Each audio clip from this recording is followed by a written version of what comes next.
Hey guys, welcome to CaseStudyLounge.com with our second case study. Today we're going to be doing our case study on a site called CalorieSecrets.net, and our focus today will be on affiliate marketing. And the topic today is how to set up an affiliate site well, I think. It touches on a few kind of like disparate components, but I think that through this case study, I want to demonstrate some really important elements of building affiliate sites in this post-Panda/Penguin era. You can kind of like think of this as an affiliate marketing version of the case study we did last time on Muddy Paws, which was an e-commerce site. Anyway, this is another entry grade video, but please, if you feel interested, please feel free to check this out. To kick this off, I want to do a quick overview of today's content. First of all, I want to talk a little bit about this post-Penguin/Panda era and the affiliate marketing landscape now to provide a bit of background to this presentation. Second of all, I want to talk about this particular case study and why I chose it. And third of all, I'll be discussing the reasons I think it's done so well. So let's get started.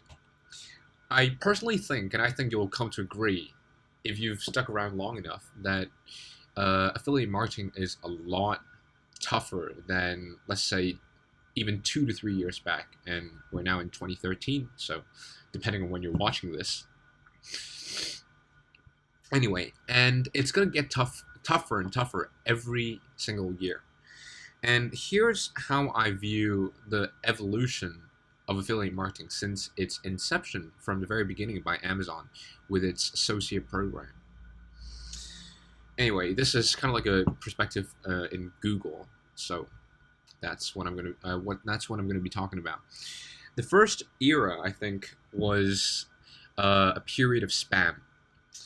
Every kind of affiliate marketer out there were doing things like keyword stuffing, invisible text, and there were just lots and lots of black hat. And on the PPC side of things, marketers were just kind of like spamming ads with thousands and matching ads with thousands and thousands of keywords when not really thinking about the relevance.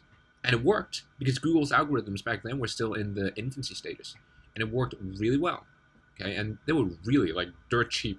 You can get dirt cheap clicks back then. Nowadays, definitely not. And then came the algorithmic updates. So secondly, sites then had to offer real content. They really had to offer some, at least better value than before, because I guess that the curiosity component expired. Visitors who visited these sites were no longer kind of like tricked. Online consumers became a lot more savvy, a lot savvier, and these black hat practices kind of like phased out over time. However, I still think the content back then was really what you'd call thin for most of these affiliate sites. It was kind of like content for the sake of content and not really delivering a lot of value. Think of spun articles, duplicate content, and all that kind of stuff. To top that off, link building, offsite link building was really still focused on a lot of, these black hat strategies. In other words, they weren't natural, and they were really just as easy as you can get links, just for the quantity and not really considering about the relevancy of these links. For example, there were old strategies like three-way linking, random linking, etc. And Google eventually, of course, picked up on these digital footprints. And so it was kind of like a really, really bad period in affiliate marketing. And then in 2012 came Panda and Penguin, addressing the content issue and the links issue, respectively. Content suddenly had to be really, really good. You can no longer get off with crappy posts or, articles. These had to be original, insightful, and Google spam filters were getting more and more powerful than ever. Things like article spinners and automation link services were frowned upon, and they eventually phased out because they simply couldn't catch up with Google's demands. And things like bookmark automation services and private blog networks A lot of these sites that were involved had their sites devalued as well. So kind of like a breakdown of what Panda and Penguin was that Panda literally was a content filter, I guess you can put it that way. It got rid of a lot of sites that had lots of thin duplicate content.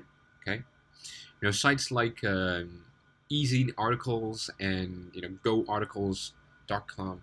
They used to have quite a bit of value, but then overall, many years later, there was just not a lot of value because lots of that content was duplicate content, right? So that was Panda. And Penguin addressed spammy links. You can't do a lot of things with links nowadays. Like, for example, you can't build them too quickly, or else that's going to look unnatural. You can't have an unbalanced, link profile, because that's, again, going to look really unnatural as well. And when I mean an imbalanced link profile, I'm talking about the ratio between anchor text versus non-anchor text links. And if you did a lot of these things in the past, right, your site was de-indexed, right, and taken out of the SERPs, and you had to really revamp a lot of your linking strategies, because all of these properties, they have to be really relevant as well. Not to mention that the more relevant and more authoritative these properties were, the better. In other words, Google doesn't actually care very much about quantity anymore, and nor should it, right? Because it's grown to where it is now. In other words, it cares about quality. What's valuable, I think, therefore, has changed considerably since then. I personally think that one day Google will change its editorial standards and thus its algorithms to match print publishing standards. And to top that off, backlinks, again, you have to build them strategically nowadays, which advocates, better tools, I guess, to find link building opportunities and to track them. So everything, in other words, is just getting more and more natural. I think that's what the internet was supposed to be for anyway, communication between people. So the question comes then, is this a good or bad thing for us affiliate marketers? I think that personally it's a good thing, because it helps really cleanse the market of a lot of bad sites and just generally bad marketing practices, and really helps us focus on building long-term business assets like our email lists. So no more things like hidden continuity, crappy products, article spinning, auto backlink generation, etc. None of that equals to really, really happy customers. Secondly, it's really good because it really gave birth to a lot of opportunities, markets we could not tap into before because they were really competitive. Now we can. So I think that in the end, Google is always going to be very customer-centric, and following these practices will eventually help us win in the long term, so it benefits everyone who plays by the rules anyway. So there's a lot of value in taking the extra mile to get things done and set up properly right from the get-go. Anyway, let's dive straight into today's case study. Today's site is a site called CalorieSecrets.net, and it is a site, it's a blog type authority site in the weight loss market, and the focus being on dieting. So why did I choose this site in particular? Excuse me, guys. I think that this site conforms to a lot of excellent marketing practices, especially for this era, and I think it's a great example to demonstrate for small affiliate marketers like ourselves. But more importantly, I think that this really demonstrates what even a very small team of people can do, right? You don't necessarily have to have a huge, enormous site to start making a consistent stream of income. You really don't. And even one person, you can really start getting a blog up there and just monetizing from it. Second of all, it's got a track record of success as indicated by various metrics around the site, which is really great, right? And third of all, there are multiple streams of income, two streams of income in particular. So I think it's, again, it's monetizing, which is great. But most of all, I think it ranks really, really highly for an extremely competitive term. And you know it's competitive when all the results, right? You're surrounded by things like MSN, Wikipedia, and all of the other usual authority sites. And then among all of them, you've got one nichey site. So you know it must be doing something right. So I think it's really valuable for us to kind of like take a look at what it's doing. So I think the question falls, what are the reasons behind its successes? So let's dive straight in. First of all, I think email is an important component. Personally, I think that there's only one purpose of any given site at all, and that is to build an audience. For publishers, at least. For customers, obviously, it's to deliver value to them, but for ourselves, it's to build a subscriber list. And the most effective channel to communicate and promote repetitively to an audience is via email. Email is possibly one of the most effective forms of communication known to man since the beginning of times, if you'd like. So here, I think this is really the most important aspect of a site, and it's important, I think, to jump at every single opportunity to get this. So in terms of placement, right, you want to just put it everywhere, really. Just scatter it all over the place, just to increase the chances you're going to get opt-ins and leads.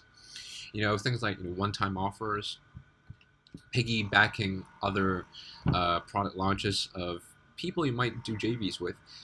You might have a standalone page, and you might have a sidebar widget, okay, on your WordPress blog. You might have an end of post opt-in, so you post like an opt-in box after each post. You might have an above the fold opt-in. You might have light boxes or pop-up boxes. You might have welcome gates. These are really, really great ways to place your opt-in form. And obviously you can do lots and lots of things, and I think the more diverse, and I think the more diverse your format of your bribe is, the better your opt-in rates are going to be. And often it doesn't have to be that extreme. You think you have to spend hours and hours of work creating something that's valuable, when lots of the times it's just a really, really valuable PLR product that's repurposed, or it's a product with audio and video versions, just kind of like to ramp up the value of the overall bribe, right? And of course, you've got all of these great ideas, and as you can see here as well, just to kind of like see what you can do to create a really, really attractive bribe. And third of all, I'd suggest that perhaps it's important to perhaps offer these on a seasonal basis, I guess. And what I mean by that is offer them with a bit of a spin, kind of like use the scarcity factor involved. It's only available for the next week because it's Mother's Day or something, or it's a one-time offer. It's a subscribers only promotion, so you subscribe to this, or buy this, etc. So just some things I guess to think about, and just to integrate in your existing marketing strategy if you're not already doing these things. So anyway, I think we kind of like digressed a little. So on this website, we've got two examples of how they do this. The first is the page-wide opt-in page, and it looks something like this. It's actually a free calorie counter, so I think it's really great. Software tools always get loads of opt-ins, if it's good and relevant, obviously. The second is the disguised ad, and as you can see, it's an ad in ad space placed in the sidebar widget space, which points right back actually to the free calorie counter, to this page actually. So that's a really clever way of doing it as well. And most of the times that's what you're going to see on sites, and I think that's okay. It's kind of enough. But I think you really should go a little crazy here and just use at least 3 to 4, if not 5, places to capture leads, because again, your subscriber list is the most important thing of building an online business. So that would be factor number 1, concentration on email. Second of all, diversity. Better put, I think, it should be a non-reliance on SEO for traffic. In any case, I'm talking about diversity in terms of traffic. I've learned that, over time, during a bit of online marketing, that the objective of traffic is to accomplish, a set goal. For example, for e-commerce sites, it's to make a sale, and for affiliate sites, it's to build a fan base and to move these people, hopefully, to your subscriber list. And generally, I like to think of traffic as divided into two categories. New traffic, visitors who've come to your site for the first time, and repeat traffic, either of which are really great and fine. And I think that in the beginning, 3 months-ish or so, your focus should be on acquiring new traffic until you've reached kind of like a traffic goal of about 100, 200 visitors per day-ish. And afterwards, you want to shift your focus to repeat traffic. So, to me, reverting back to this SEO thing, I think that there's a lot of conception, at least for me in the beginning, that I focused solely on SEO, but SEO really does not equal to traffic. And I think that it's a very valuable component of your traffic strategy because it's free, right? And once you've gone up to a certain ranking, even if you don't do very much afterwards, you're going to stay up there with relatively little maintenance efforts, right? So it's really worth the months of effort gone into doing SEO. However, its importance, I think, has diminished compared to before, not because its value, okay, I think of investing the time into doing SEO has lessened, but because it's become kind of like more an ongoing effort because it's a lot tougher. I think the bar is a lot higher in order to get these really great links and just to get your on-page factors and all of your stuff right. So here's, I guess, how I'd split my traffic efforts, just to do a bit of a demonstration in the pre-Penguin Panda era. I guess, I spent quite a bit of time just doing SEO and guest blogging. That should be a good, it should make up a good part of your strategy as well. And then the concentration should be then on email, just to kind of like build trust with your and a good relationship with your subscribers. Sorry, guys. And then just doing a bit of forum marketing and social networking in the meanwhile when you have time. But nowadays, I would actually shift that. Instead of concentrating on SEO, I actually put that as like the lowest priority because I don't really think much of SEO nowadays. Certainly not for affiliate sites anyway. For e-commerce, I think its value is better. So my concentration would definitely be on forums and guest blogging because these give the greatest return on investment. They send so high quality visitors to your site. I think it's just great. It's absolutely wonderful. So generally, in other words, I just shift my focus to community-based sites and reduce time spent on what I refer to as vanity traffic, which is high volume traffic, but very low quality traffic. And I think that if we have a look at this site, it does seem to rely mainly on SEO. This is fine because it does such a good job on page factors and off-page link building, etc. However, I think the main thing to take away from here is that it does, I think, have a real sense of a community, which ultimately fits the objective. So for what we're talking about here, it's fine. So how exactly do we know this? Where is the proof that there's a real community and all that? When your blog starts getting posts like this, you're doing something right. You are doing something right, and you actually have a real audience reading your blog regularly. And this site is actually really young as well. It's only under a year old. Sorry, a little bit over a year old. So that's number one.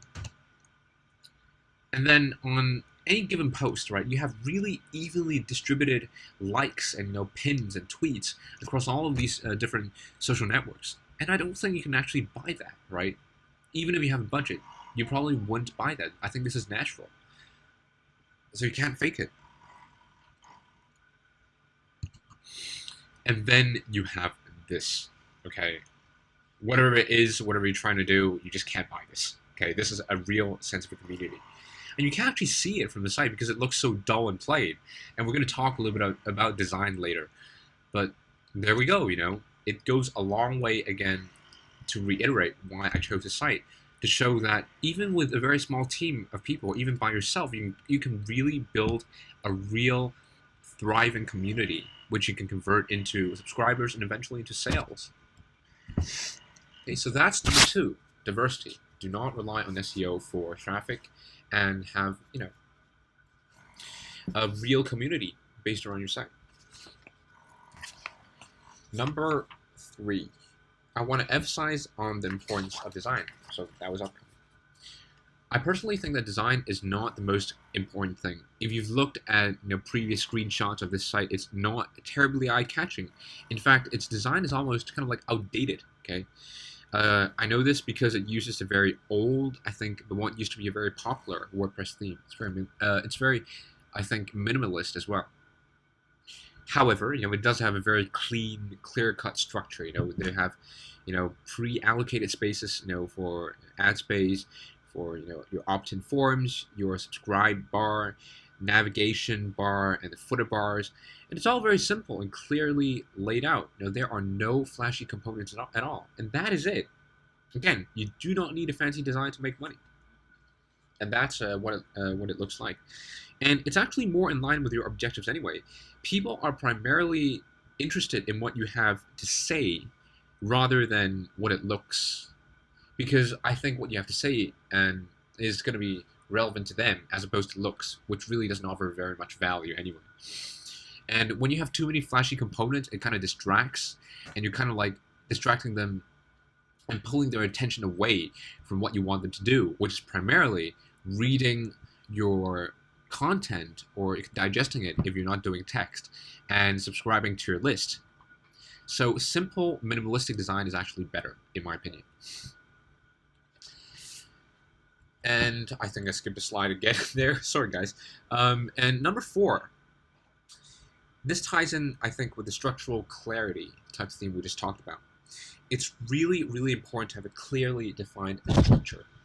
On top of the page, you should have navigation links that are your root keywords and posts corresponding to sub-themes optimized for your secondary keywords oriented around your root keywords. And you do this not just because you want SEO benefits from this, but you do this because it makes it a lot clearer on what your site is about. I think that for large websites, think Huffington Post, New York Times, etc., where they have huge budget and hundreds of writers, it's not really much of an issue because of the sheer size of their site and the brand authority, quote unquote. They automatically rank high for a lot of search terms. But for a lot of small websites, not unlike ourselves, we want to use our resources as efficiently as possible. So everything must be relevant and closely wrapped around a theme. Haphazard content always dilute site-wise SEO value. So I think we really want to avoid that. So here are the 4 main root categories on CalorieSecrets.net. There are obviously other factors that are important as well. For example, there's interlinking to help reduce bounce rates, incentive programs like punch tabs to retain visitors and to drive repeat visits, as well as writing SEO optimized, eye-catching headlines to that purpose as well.